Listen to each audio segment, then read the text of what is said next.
YouTube channel में आप सभी का स्वागत करती हूँ। आशा करती हूँ आप सब स्वस्थ होंगे, मस्त होंगे, बहुत ही अच्छे होंगे। आप सबके बीच बहुत ही चटाकेदार कहरवा गीत लेके आई हूँ।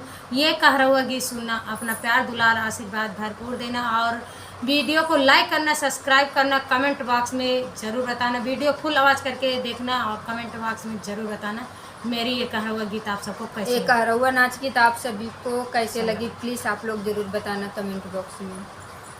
कगवा बड़ेरिया पे भले नाइहर में, कगवा बड़ेरिया पे बोले नाइहर में, कगवा बड़ेरिया पे बोले नाइहर में।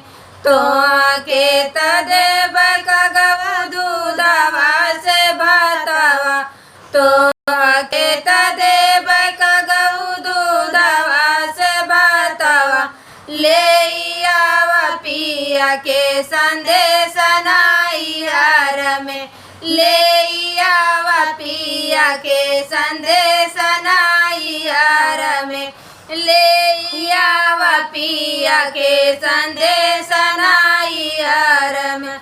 दूधवा या बतवा कगऊ खाऊ न पान, दूधवा या बतवा कगऊ खाऊ न पान, पिया बाजे दुआरा पे ठाड़ नाइहर में, पिया बाजे दुआरा पे ठाड़ नाइहर में, पिया बाजे दुआरा पे ठाड़ नाइहर में।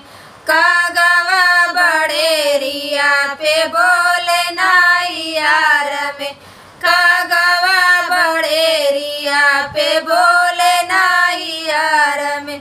माचिया बैठली मामी बढ़ाई थी, माचिया बैठली मामी बढ़ाई थी, खाऊ बनाई जेवनार नाइहर में, खाऊ बनाई जेवनार नाइहर में। कगवा बड़ेरिया पे बोले नाइहर में, कगवा बड़ेरिया पे बोले नाइहर में। नीचवा देहरिया के साड़ली गोजाइया, नीचवा डेहरिया के साड़ली गोजाइया, पीछवा चकवड़े के साग नाइहर में, पीछवा चकवड़े के साग नाइहर में। कगवा बड़ेरिया पे बोले नाइहर में, कगवा बड़ेरिया पे बोले नाइहर में। सार बहनोई मिल जेवान बैठे, सार बहनोई मिल जेवान बैठे, पियावा जे लाली लाली आखिया गुरेर नाइहर में, पियावा जे लाली लाली आखिया गुरेर नाइहर में। काली काली आखिया गुरेर नाइहर में, काली काली आखिया गुरेर नाइहर में। कगवा बड़ेरिया पे बोले नाइहर में, कगवा बड़ेरिया पे बोले नाइहर में।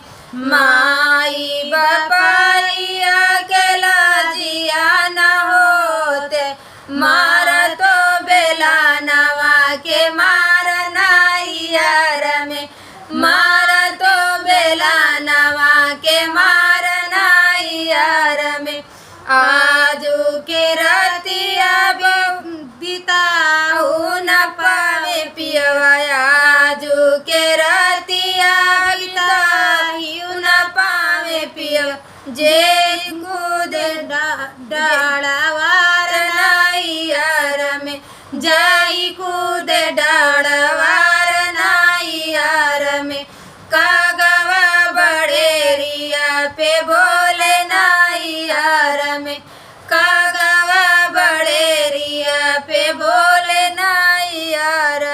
केतन जपियवा तू हाथ गोड़ जोड़बा केतन जपियवा तू हाथ गोड़ जोड़बा बिना रे गवानवा के जइब ससुरे में बिना